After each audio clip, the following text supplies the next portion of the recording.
வரலாற்று சிறப்புமிக்க காசி தமிழ் சங்கமம் நடத்திவிட்டு இப்பொழுது சௌராஷ்டிரா தமிழ் சங்கமம் நடத்த இருக்கின்றோம். வருகிற ஏப்ரல் 17ஆம் தேதி அன்று சௌராஷ்டிரா தமிழ் சங்கம் நடவடிருக்கிறது. சௌராஷ்டிரா தமிழ் சங்கம் என்பது நமக்கெல்லாம் ஞாபகம் வருவது ஐயா TMS சௌந்தரராஜன் அவர்கள்.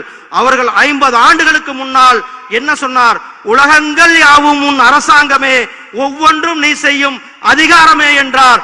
அதுபடிதான் நம்மளுடைய பிரதமர் அவர்கள் இன்றைக்கு G20 மாநாடு நடத்தி ஒரே பூமி, ஒரே குடும்பம், ஒரே ஃபியூச்சர் என்று உலக தலைவர்களுக்கு வழிகாட்டியாக நம்முடைய பாரத பிரதமர் திரு நரேந்திர மோடிஜி அவர்கள் உலகத்தை ஆண்டுவது மட்டுமல்லாமல் இங்கிலாந்தை பின்தள்ளி 5வது பெரிய பொருளாதார நாடாக நாம் முன்னேறி இருக்கிறோம் என்ற நம்முடைய அந்த TMS சௌந்தரராஜன் அவர்களுடைய வரிகளை இன்றைக்கு நினைவுபடுத்தி இருக்கிறார்கள். அதே போல பாடுபட்டவன் பாட்டாளி, அவன் மாடிக்கு வர வேண்டும் என்றார்.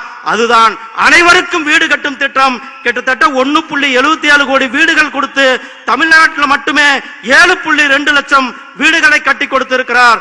அதே போலதான் பஞ்சம் என்பதே இல்லா வாழ்வை பாரதம் பெற வேண்டும் என்று அந்த நம்முடைய TMS அவர்கள் கண்ணதாசன் அவர்கள் வரிகளில் பாடியிருப்பார். அது போலதான் நம்முடைய பிரதமர் அவர்கள் 80 கோடி பேருக்கு வருகிற டிசம்பர் 27 5 கிலோ அரிசியை இலவசமாக கொடுத்து கொண்டிருக்கின்றார்.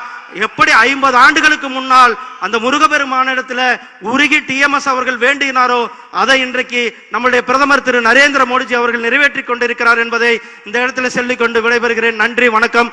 ஜெய் ஹிந்த், ஜெய் பாரத்.